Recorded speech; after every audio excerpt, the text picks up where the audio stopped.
Welcome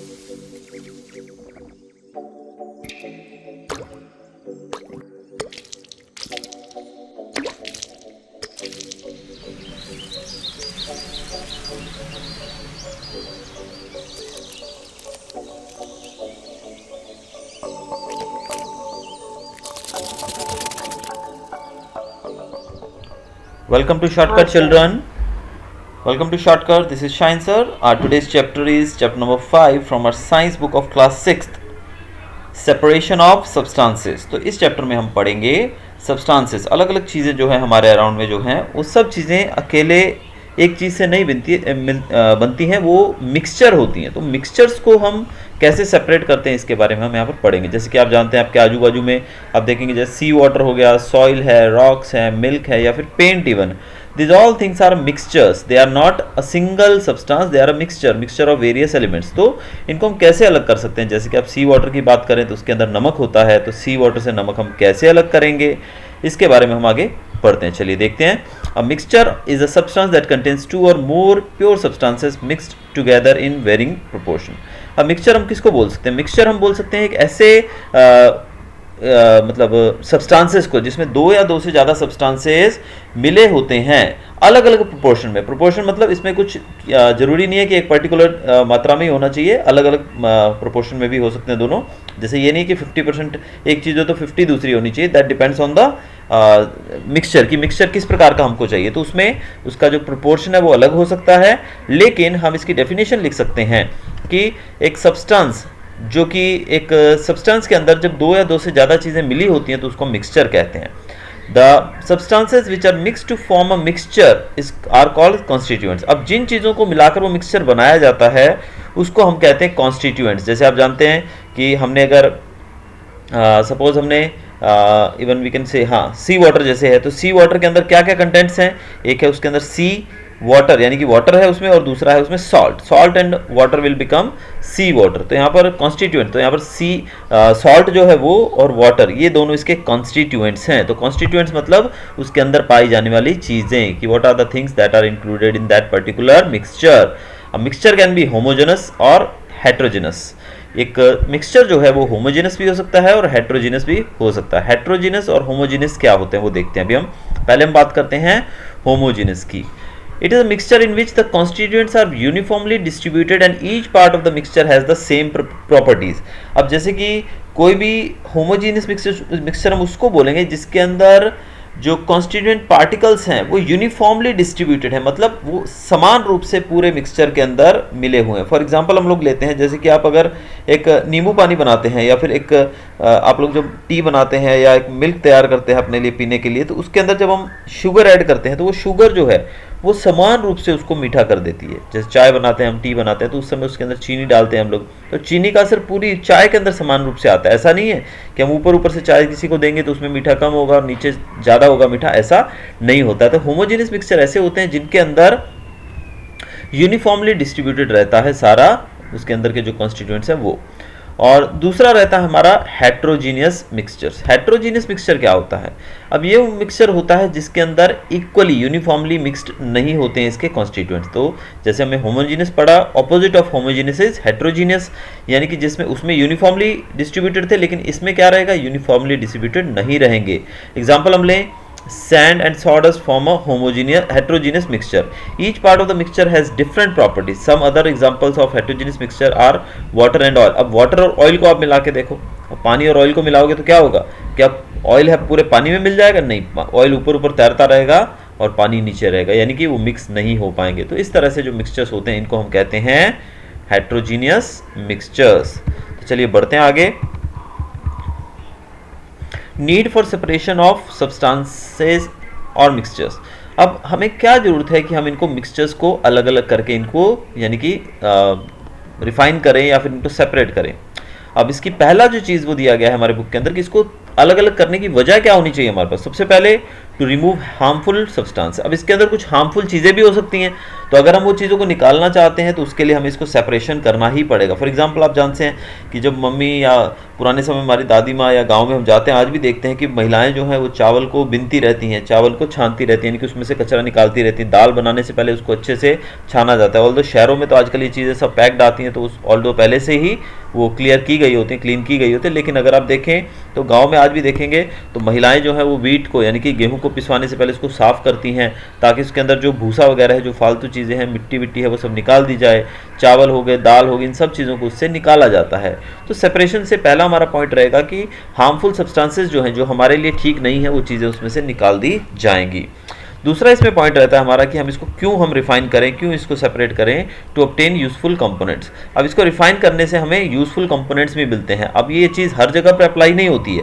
अब हाँ, useful components मतलब यहाँ पर बात की जा रही है पेट्रोलियम की। जब हम धरती के नीचे से पेट्रोल को निकालते हैं, इट इज़ कॉल्ड पेट्रोलियम और we call it crude oil. Crude oil होता है। अब ऐसा नहीं है कि आप ज़मीन खोदेंगे और उसमें से तेल निकाला, तेल का एक डिब्बा भरा और अपनी गाड़ी में बैठकर आप निकल पड़े।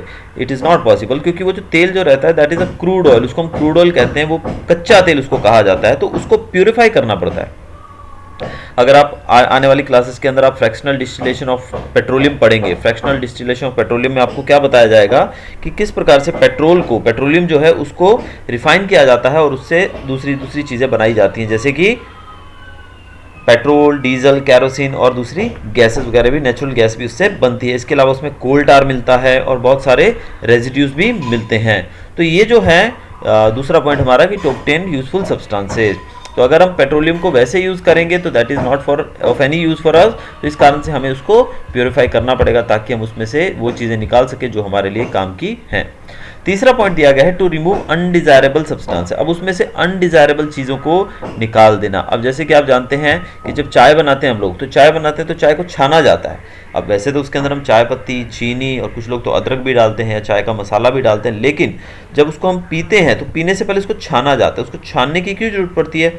अगर आप उसको छानेंगे नहीं तो चाय पत्ती जो है, टी जो है, वो आपकी चाय में आएगी तो आपको पीने में बिल्कुल भी मज़ा नहीं आएगा, तो वो आपको अच्छी नहीं लगेगी। तो उसको छाना जाता है ताकि उसमें से अनडिजायरेबल सब्सटेंसेस हैं, जैसे कि चाय पत्ती है, उसको निकाला जा सके। चलिए बढ़ते हैं आगे।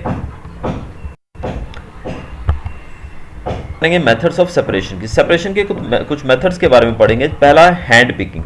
हैंड पिकिंग जैसे कि नाम ही हमको बता रहा है, हैंड मतलब हमारा हाथ, और पिकिंग मतलब हाथ से उठाना, यानी किसी भी चीज़ को हाथ से उठाना, उसको छांटना, उसको उसमें से इम्प्योरिटीज़ को हटाना with the help of hand, उसको हम कह सकते हैं हैंड पिकिंग। ये भी एक मेथड है सेपरेशन का। जैसे कि मैंने भी एग्जांपल दिया कि गेहूं को छाना जाता है, जैसे साफ़ किया जाता है, चावल को, दाल को साफ़ किया जाता है, उसमें से पत्थर जो है, कंकर जो है निकाले जाते हैं, that is called hand picking. दूसरा इसमें आप यहाँ पे फोटो में भी देख सकते हैं, this is the process of hand picking, हाथ से निकाला जा रहा है इसमें से कचरा। इसके बाद दूसरा जो इसमें पॉइंट बताया गया है, दूसरा जो मेथड है वो है थ्रेशिंग। थ्रेशिंग क्या होता है? थ्रेशिंग मतलब जैसे कि गेहूं वगैरह जो है जिसको हम लोग साफ करते हैं, जब हम खेतों में उसको काटते हैं तो आप गेहूं को जानते हैं कि पूरा काटा जाता है, उसकी जड़ को छोड़कर काफ़ी पार्ट लंबा काट दिया जाता है। जबकि गेहूं जो रहता है वो तो वीट के जो दाने रहते हैं वो तो अपर पार्ट में रहते हैं, तो ऐसे में उसको काटने के बाद एक मशीन आती है जिसको थ्रेशर कहते हैं, उस थ्रेशर में डाला जाता है, तो उसमें से क्या होता है, उसका भूसा जो रहता है वो अलग हो जाता है और गेहूं हमें अलग मिल जाता है। The process of separating grains from the stock, यानी कि ग्रेन्स को स्टॉक यानी कि उसकी जो बाकी पार्ट रहता है प्लांट को, उससे अलग करना और उसमें से ग्रेन्स को अलग कर देना बाय बीटिंग दैम। इवन उसको बीट करके भी किया जाता है इसका ऐसा, लेकिन आजकल तो मशीनें आ गई जिसमें थ्रेशर और कंबाइंस आ गई हैं जिसमें ये किया जाता है, तो इस प्रोसेस को कहा जाता है थ्रेशिंग। अब यहाँ पर आप पिक्चर में देख रहे हैं, this is the manual threshing. Manual threshing कैसे की जाती है, यानी कि हाथों से देखिए किस तरह से गेहूं के पूरे पौधे को उठा के, गट्ठर को उठा के इस ज़मीन पे ये जो फट्टा पड़ा है आप देख रहे हैं, वुडन ब्लॉक जो है उसके ऊपर मारेंगे और उससे सारा जो गेहूं है वो नीचे आ जाएगा। थ्रेशिंग कैन ऑल्सो भी done by machine called thresher, जैसे मैंने आपको ऊपर ही बताया कि ये थ्रेशर के द्वारा भी होता है। यहाँ पर आप पिक्चर में देख रहे हैं, तो ये पिक्चर जो आप देख रहे हैं, इस मशीन को थ्रेशर कहा जाता है। इसमें पूरा भूसा एक तरफ से डाला जाता है, देखिए पूरा जो गट्ठर है इसके गेहूं के इधर से डाले जाएंगे और दूसरी तरफ से देखिए ये पीछे आप देख रहे हैं, ये जो भूसा इसको गाय भैंसों को खिलाने में काम लिया जाता है और इस तरफ से गेहूं भी एक जगह पर इकट्ठा होता रहता है। तो ये दूसरा प्रोसेस हमारा जिसको हम कहते हैं थ्रेशिंग। तीसरा है यहाँ पर विनोइंग। विनोइंग मतलब जब ग्रेन्स को हवा के माध्यम से अलग किया जाता है। जैसे आप इस पिक्चर में देख रहे हैं, इस प्रकार से देखिए आप, जो गेहूं या कोई भी चीज़ है उसके अंदर जब भूसा वगैरह जो हल्के चीज़ें होती हैं, जो हल्की इम्प्योरिटीज होती हैं, जो उड़ सकती हैं हवा में, उनको क्या किया जाता है, ये आदमी को आप देख रहे हैं, ये ऊपर से गेहूं को गिरा रहा है नीचे। अब गेहूं थोड़ा हैवी होता है तो वो सीधा नीचे एक ढेर बनता जाएगा, और तेज़ हवा के कारण जो बाकी छोटा हल्का भूसा रहता है वो एक जगह पर चला जाता है। इस मेथड को हम कहते हैं विनोइंग। अगला है सीविंग। सीविंग क्या होता है? अब सीविंग के बारे में हम देखते हैं। सीविंग मतलब छानना। The method of separating the components from its mixture that are of different sizes by using sieve is called sieving. Sieving मतलब छानना, छन्नी की मदद से छानना। आपने मजदूरों को देखा होगा, जब कहीं अगर आपके आजू बाजू में कंस्ट्रक्शन का काम चल रहा हो तो आप वहाँ पर थोड़ा सा ध्यान से अगर देखेंगे तो आपको मजदूर लोग इस प्रकार की एक छन्नी के द्वारा, इस प्रकार की छन्नी के द्वारा रेत को छानते हुए देखेंगे। आप देख रहे हैं यहाँ पे आदमी रेत को डाल रहा है इस छन्नी के ऊपर, तो पीछे जो रेत इकट्ठी हो रही है वो फाइन सैंड यानी कि बारीक रेत है, प्योर रेत है, और इधर जो है बड़े बड़े पत्थर जो है वो इस जगह पर इकट्ठे हो रहे हैं। इस तरह से बड़े बड़े पत्थरों को उसमें से हटाया जा सकता है। तो सीविंग के द्वारा आप इस प्रकार से काम कर सकते हैं। इसके अलावा कुछ और मेथड्स भी हैं, जिसमें से लिक्विड की बात की जाए, separation of insoluble solids from a liquid. Liquid के अंदर इनसॉल्युबल सॉलिड्स जो रहते हैं, जैसे कि जो उसके अंदर मिक्स नहीं हो सकते हैं, उनको हम कैसे अलग कर सकते हैं, तो उसके लिए बताया गया पहला sedimentation and decantation. Will continue with our chapter. Now we are studying about the sedimentation and decantation. Now these are the processes for separation of insoluble solids from a liquid. यानी कि लिक्विड के अंदर, पानी के अंदर जब insoluble चीज़ें add हो जाती हैं तो उनको हम अलग करने के लिए यूज़ कर सकते हैं प्रोसेस का, जिसका नाम है सेडिमेंटेशन और डिकेंटेशन। अब सेडिमेंटेशन क्या है?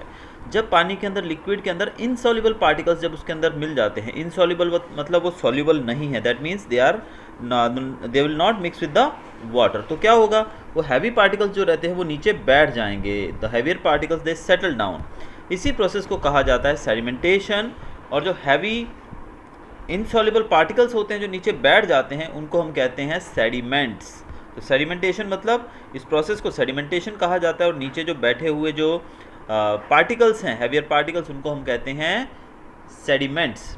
सेम वे जो दूसरा हमारा प्रोसेस है डिकेंटेशन। अब जब हैवी पार्टिकल्स जो हैं, हैवी जो मटेरियल है इनसॉल्युबल, जब वो नीचे बैठ जाएगा तो ऊपर का जो पार्ट है, पानी का ऊपर का जो पार्ट है लिक्विड का, वो साफ रहेगा। तो हम ऊपर के पार्ट को जब हम दूसरे किसी भी बीकर में शिफ्ट कर सकते हैं या किसी भी कंटेनर में शिफ्ट कर सकते हैं, तो इसको हम कहते हैं डिकेंटेशन। अब ये दोनों प्रोसेस एक दूसरे से जुड़े हुए हैं। सेडिमेंटेशन मतलब पहले हम उसको बिना हिलाए डुलाए स्टिल पोजीशन में थोड़ी देर रख देंगे तो हैवी पार्टिकल्स नीचे बैठ जाएंगे, और फिर हम ऊपर से उसको छान लेंगे, यानी कि दूसरे कंटेनर में उसको डाल देंगे ऊपर से, तो इस प्रोसेस को हम कहेंगे डिकेंटेशन। तो चलिए चलते हैं आगे।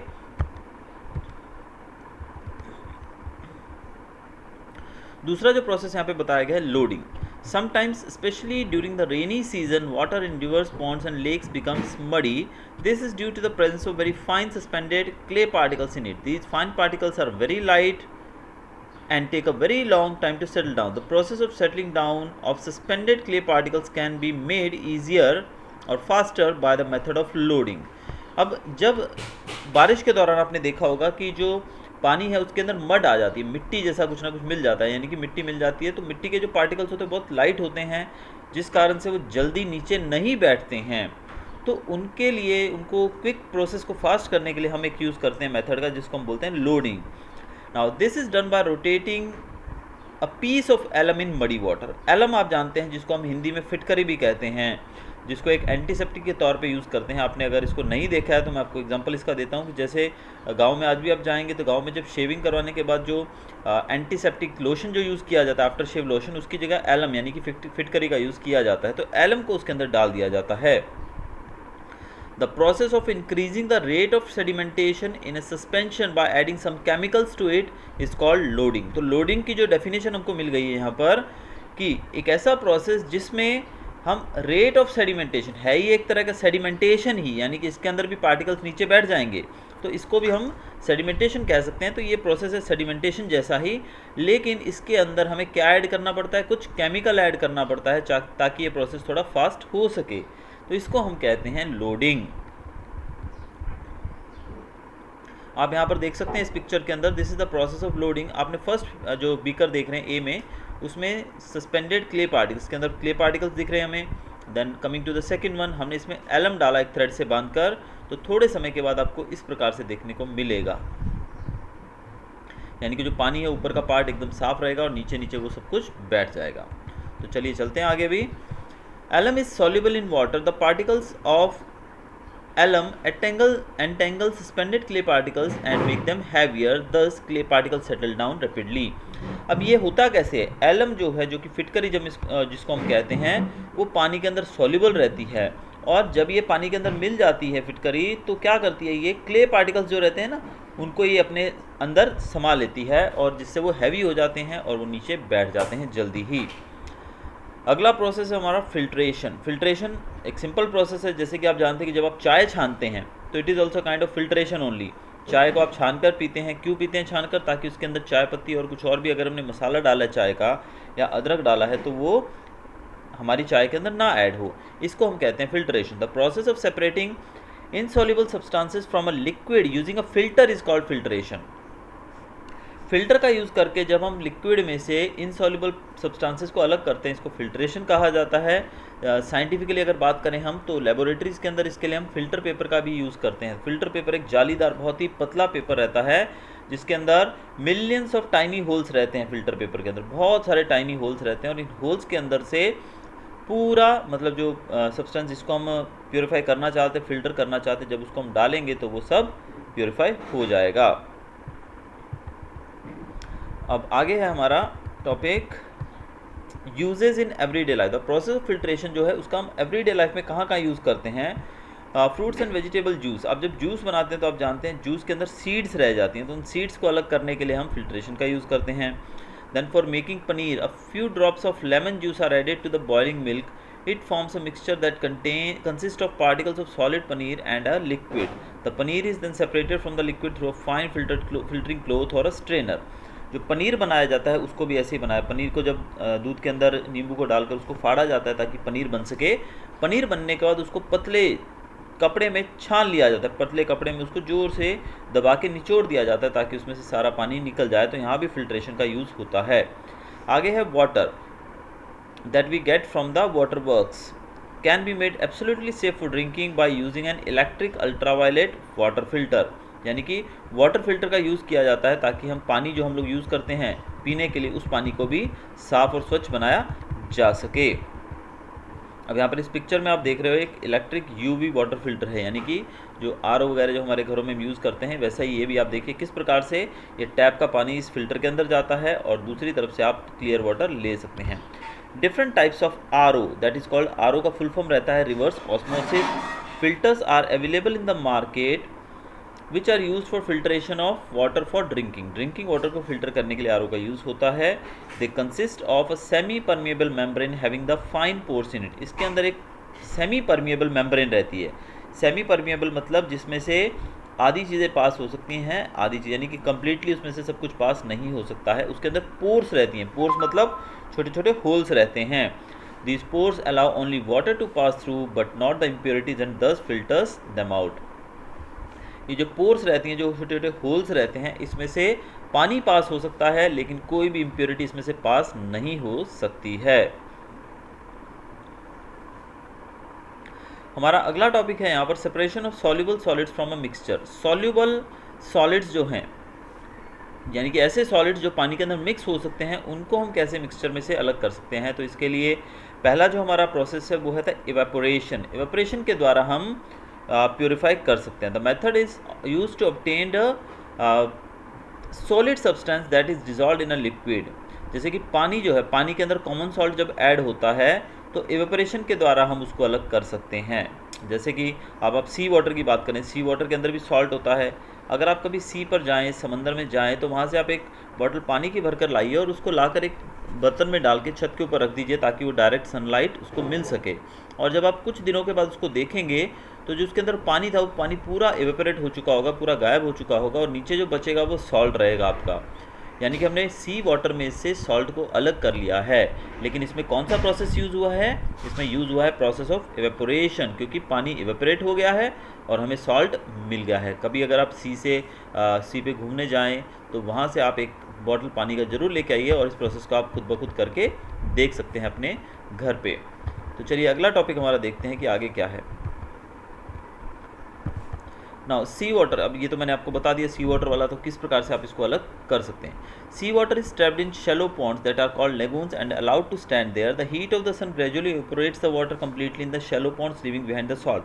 अब यहाँ पर भी सॉल्ट बनाने की विधि, जैसे मैंने आपको बताया एग्जाम्पल की कैसे आप घर पे सॉल्ट बना सकते हैं, यानी कि सी वाटर में से सॉल्ट को अलग कर सकते हैं, उसी प्रोसेस के द्वारा सी वाटर से सॉल्ट बनाया जाता है। जो बड़ी मात्रा में जो इंडस्ट्रीज़ के अंदर जो सॉल्ट यूज़ होता है वो भी कैसे बनाया जाता है, वो भी इसी तरीके से बनता है। वहाँ पर क्या किया जाता है, वहाँ पर देखिए छोटे बर्तनों में नहीं रख सकते हैं वो इस सी वाटर को।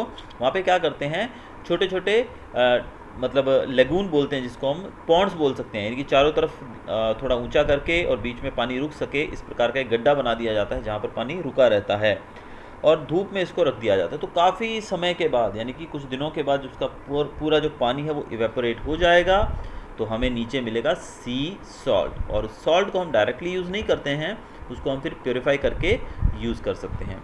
दूसरा यहाँ पर एक और बताया गया है, यहाँ पर generally naphthalene balls are kept in the boxes which woollen clothes are stored during summers.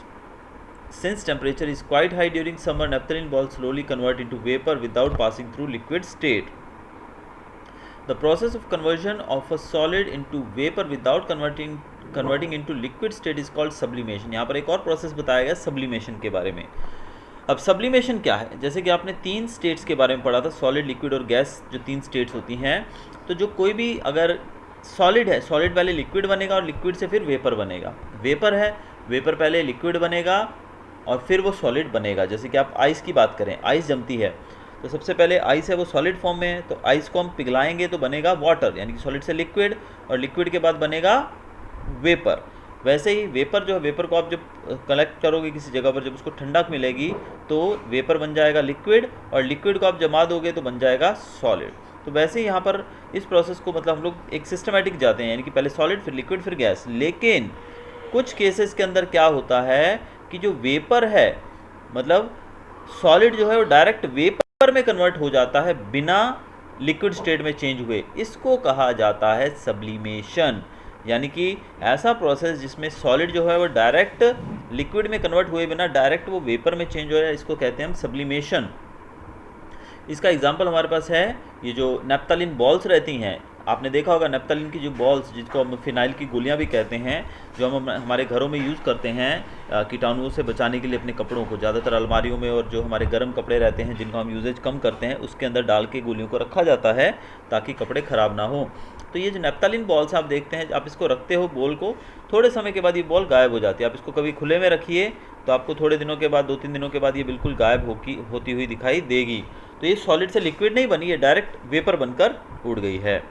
Now separation of liquid from a mixture, एक मिक्सचर में से लिक्विड को कैसे सेपरेट किया जाता है, इसके लिए एक और प्रोसेस दिया गया है, that is called condensation. This method is used to obtain a liquid from its solution. We can get water from salt solution by this flow. The process of changing vapor into its liquid state on cooling is called condensation. आप देखिए, जैसे कि आपको एक सी water के लिए मैं example देता हूँ, जैसे कि सी वाटर जो है हमारा, जब हम सी वाटर को गर्म करेंगे, इवेपोरेट करेंगे, यानी कि वैसे तो आप जानते हैं सी वाटर को हम पी नहीं सकते, अगर आप सी वाटर पिएंगे तो आपको बहुत ही ज़्यादा नुकसान होगा, even you may die also. तो sea water is not suitable for drinking. तो सी वाटर को ड्रिंकेबल बनाने के लिए हम क्या कर सकते हैं, आप देखिए सी वाटर के अंदर सॉल्ट कंटेंट ज़्यादा होता है, इसलिए हम उसको पी नहीं सकते हैं। लेकिन सी वाटर को आप जब इवेपोरेट करेंगे तो उसके वेपर्स बन के ऊपर उड़ेंगे, और उन वेपर्स को आप कलेक्ट कर लीजिए और थोड़ा ठंडा कर दीजिए, यानी कि उसको ठंडक देंगे तो वो वेपर्स जो है वो वाटर बन जाएंगे, और उसमें से सॉल्ट तो पहले ही नीचे रह चुका है क्योंकि वेपर उड़ेंगे, और सॉल्ट तो पहले ही नीचे रह जाएगा, वो हैवी है इसलिए। और तो वेपर जो है वो ठंडा करने के बाद वो वाटर में बदल जाएगा, और इस तरह से आप किसी भी लिक्विड को उसके मिक्सचर में से अलग कर सकते हैं। इसको एक बार फिर मैं दोहरा रहा हूँ कि जैसे कि कोई भी वेपर है, जब उसको आप ठंडक देंगे, उसको कूल करोगे तो वो फिर से लिक्विड में बदल जाएगा। इस प्रोसेस को हम कहते हैं कंडेंसेशन। इसके लिए हम सी वाटर की अगर बात करें तो सी वाटर को जब आप इवेपोरेट करते हैं तो सॉल्ट नीचे छूट जाएगा, और जो वाटर है वो वेपर बनकर ऊपर उड़ जाएगा। अगर उस वाटर को आप कलेक्ट कर लेते हैं, वाटर वेपर को कहीं पे कलेक्ट करें और उसको जब ठंडा करेंगे तो फिर से वाटर में चेंज हो जाएगा। This is by the process of condensation, और उस पानी को आप पी भी सकते हैं। आगे बढ़ते हैं अभी हम। The mixture of kerosene and water is allowed sorry ये हमारा अगला टॉपिक है यहाँ पर डिस्टिलेशन। डिस्टिलेशन की बात करते हैं अभी हम। It is the method of separation of pure liquid from its solution, यानी कि लिक्विड को, प्योर लिक्विड को उसके सोल्यूशन से अलग करना, इसको हम बोलते हैं distillation. The solution is heated in distillation flask, इसके लिए एक फ्लास्क का यूज़ किया जाता है जिसको हम डिस्टिलेशन फ्लास्क कहते हैं। The vapour of pure liquid passes into the Liebig's condenser connected to the distillation flask and get condensed to form pure liquid in another flask। अब ये होता कैसे है इसके लिए हम लोग आगे देखते हैं। अभी यहाँ पर पीछे आपको एक फिगर दिया गया होगा जिसमें डिस्टिलेशन फ्लास्क होगा जी। यहाँ पर आप देख सकते हैं ये है separation of water and kerosene oil यहाँ पे किया जा रहा है। तो डिस्टिलेशन का यहाँ पर कोई फिगर वैसे नहीं दिया हुआ है, लेकिन फिर भी अब डिस्टिलेशन फ्लास्क में क्या होता है, जो वेपर है, वेपर को दूसरे फ्लास्क में डाला जाता है जहाँ पर कंडेंसर बोला गया, जैसे वर्ड यूज़ किया गया लीबिग्स कंडेंसर। कंडेंसर क्या है? कंडेंसर मतलब जो ठंडक देता है, कंडेंस करना मतलब ठंडक देना। तो जो एवेपोरेशन के दौरान जो लिक्विड वेपर बन के उड़ा है,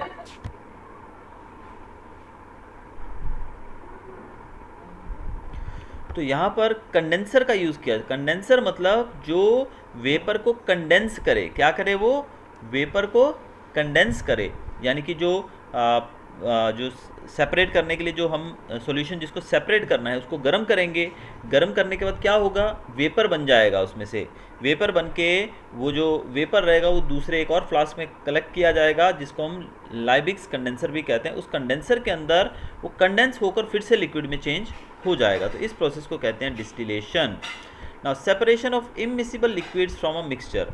अब ऐसे मिक्सचर जो लिक्विड के अंदर मिक्स नहीं होते हैं, इमिसिबल का मतलब होता है जो पानी के अंदर मिक्स नहीं होते हैं, यानी कि हम ऐसे दो लिक्विड्स जो आपस में मिक्स ना हो उनको कैसे सेपरेट करेंगे। नाउ सेपरेटिंग फनल, तो पहला हम जो इसमें यूज़ करते हैं टॉप मेथड वो होता है सेपरेटिंग फनल। जब दो लिक्विड्स जो आपस में मिलते नहीं हैं, मिसिबल हैं, they can be separated through this method using a separating funnel. For example kerosene oil and water from their mix. आप जानते हैं केरोसिन ऑयल और वाटर जो है वो दोनों मिक्स नहीं होते हैं, तो इनको अलग करने के लिए हम सेपरेटिंग फनल का यूज़ कर सकते हैं। आप ये सेटअप देख सकते हैं।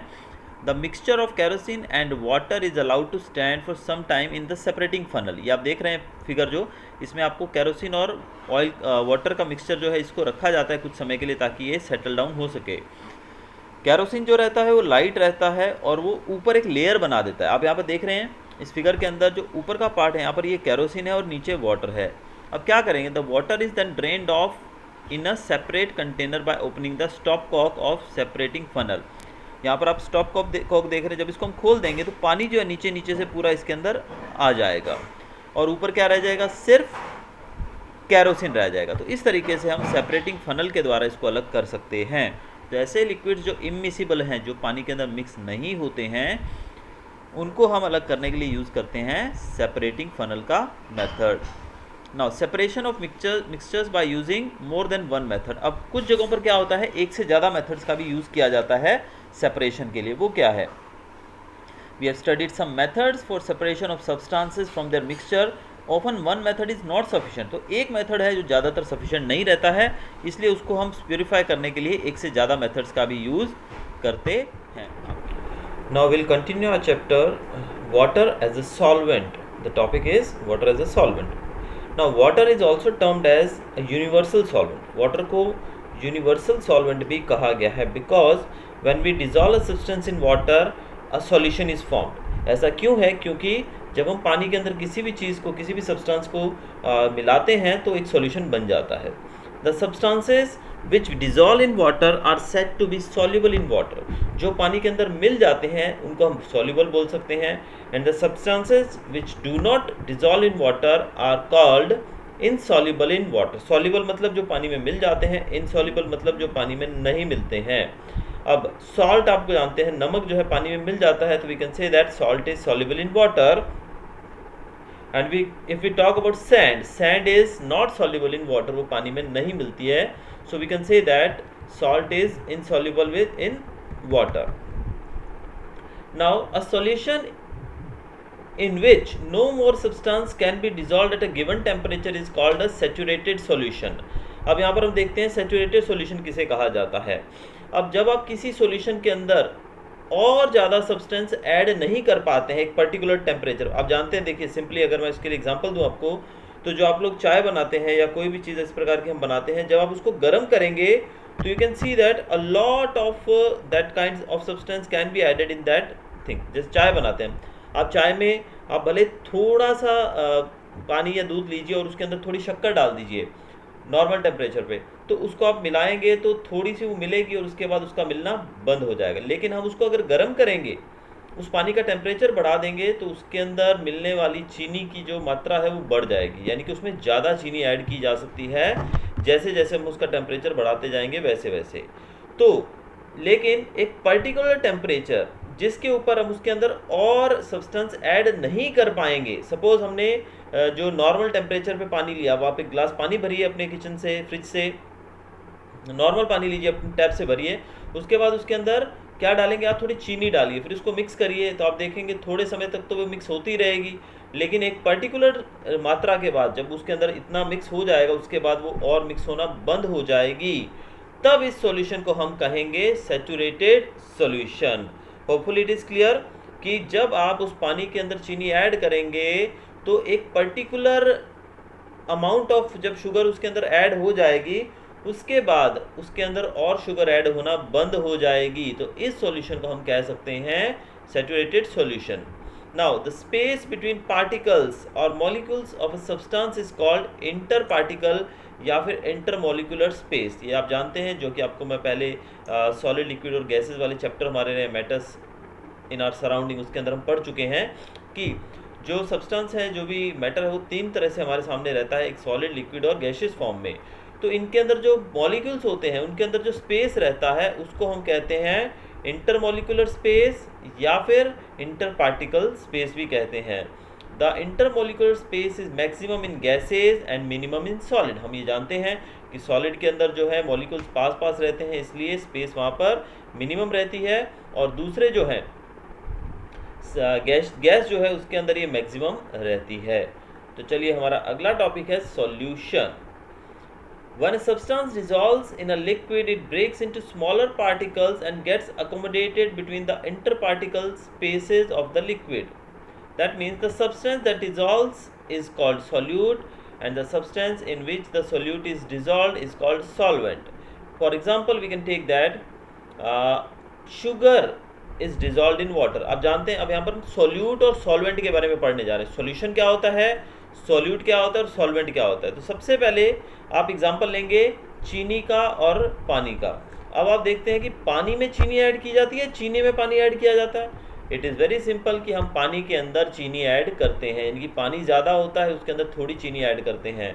हम थोड़े पानी के अंदर, यानी बहुत सारी चीनी के अंदर थोड़ा पानी ऐड नहीं करते। So we add sugar to water, हम शुगर को पानी में ऐड करते हैं, और जब हम शुगर को पानी में ऐड करेंगे तो हम कह सकते हैं कि sugar is solute and water is solvent, यानी कि जो ज़्यादा मात्रा में होता है उसको हम सॉल्वेंट कहते हैं और जो कम मात्रा में होता है उसे हम सॉल्यूट कहते हैं, यानी कि जो मिलाया जाता है वो dissolved is called solvent. Example जैसे हमने शुगर और वाटर का लिया, तो वाटर जो है वो सॉल्वेंट है और शुगर जो है वो सॉल्यूट है। Different substances dissolve to different extents in water at a given temperature, यानी कि हम ये भी जानते हैं कि अलग अलग टेम्परेचर पे हर एक सब्सटेंस जो है वो अलग अलग तरीके से वाटर में डिसॉल्व होता है। For example sugar dissolves in water more than common salt, sugar जो है वो पानी में कॉमन सॉल्ट से ज़्यादा डिसॉल्व हो सकती है। The extent to which a substance gets dissolved in a liquid is called its solubility, यानी कि किसी भी सब्सटेंस का पानी में जो मिलने की क्षमता है, उसकी जो कैपेसिटी है पानी के अंदर मिलने की, उसको हम कह सकते हैं सोल्यूबिलिटी, उसको हम कहते हैं solubility. Now solubility of a solid solute generally increases with the rise in temperature, जैसे जैसे हम टेम्परेचर बढ़ाएंगे तो सोल्यूबिलिटी बढ़ती जाएगी। तो चीनी को अगर पानी में आपको ज़्यादा ऐड करना है तो पानी गर्म कर लो, गर्म पानी में चीनी आसानी से मिल जाएगी। वहीं आप ठंडे पानी में अगर चीनी मिलाओगे तो वहाँ पे आपको चीनी उसके अंदर बहुत कम मात्रा में मिलती हुई दिखाई देगी। तो ये था हमारा सोल्यूट, सॉल्वेंट और उसके बारे में थोड़ी डिटेल जो हमने अभी पढ़ ली है। तो चलिए बढ़ते हैं आगे। अभी गैसेज इन वाटर, पानी के अंदर गैसेज की सॉल्युबिलिटी के बारे में बात करते हैं। Gases dissolve in water to small extent but their solubility gets affected by change in temperature and pressure. Gases पानी के अंदर बहुत कम मात्रा में मिल पाती हैं, लेकिन उनकी सॉल्युबिलिटी के ऊपर बहुत ज़्यादा प्रभाव पड़ता है टेम्परेचर और प्रेशर का। अगर टेम्परेचर और प्रेशर से छेड़छाड़ की जाए तो सॉल्युबिलिटी में भी काफ़ी बदलाव आ सकता है। जैसे यहाँ पर दिया गया है, aquatic animals use oxygen dissolve in water. पानी के अंदर जो ऑक्सीजन होती है, आप जानते हैं पानी का formula for water is H2O। तो H2O मतलब इसमें हाइड्रोजन भी है और ऑक्सीजन भी है। तो यहाँ पर जो एक्वेटिक एनिमल्स है, जो पानी के अंदर रहने वाले जानवर हैं, वो उस ऑक्सीजन का यूज़ करते हैं जो पानी के अंदर मिली हुई होती है। Solubility of gases in water decreases with rising temperature, यानी कि टेम्परेचर बढ़ेगा तो solubility of gases will decrease. आप ये चीज़ देख सकते हैं कि सॉलिड्स की जो सॉल्युबिलिटी है वो बढ़ती है टेम्परेचर बढ़ाने से, लेकिन solubility of gases decrease with increase in temperature. और अगर टेम्परेचर डिक्रीज करेंगे तो सॉल्युबिलिटी बढ़ जाएगी। That is why during summers ponds get heated and the amount of dissolved oxygen gets decreased। इसी कारण से समर के दौरान, जब समर में पॉन्ड्स जो रहते हैं, जो तालाब रहते हैं, वो टेम्परेचर उनका बढ़ जाता है गर्मी के कारण, जिससे उनके अंदर ऑक्सीजन की मात्रा कम हो जाती है। This leads to dying of fishes in the shallow ponds. इससे शैलो पॉन्ड्स जो होते हैं, जो जिसके अंदर पानी कम होता है, उन पॉन्ड्स के अंदर फिशेज काफ़ी मरती हुई देखने को मिलती हैं। एक और एग्जांपल इसमें दिया है, soft drinks contain dissolved carbon dioxide, they are sealed under high pressure in the bottles to increase the solubility of carbon dioxide. Soft drinks जो हम पीते हैं, कोल्ड ड्रिंक वगैरह, उसके अंदर कार्बन डाइऑक्साइड की मात्रा होती है ज़्यादा, क्योंकि उसको हाई प्रेशर, यानी कि प्रेशर बढ़ाएंगे तो सॉल्युबिलिटी बढ़ेगी, लेकिन टेम्परेचर बढ़ाएंगे तो सॉल्युबिलिटी घट जाएगी। ये चीज़ हमको ध्यान रखनी है कि solubility will decrease when the temperature is high and solubility will increase with the increase of pressure. All for the chapter. Hope you like the video. Kindly share and subscribe my channel for more videos. Thanks for watching.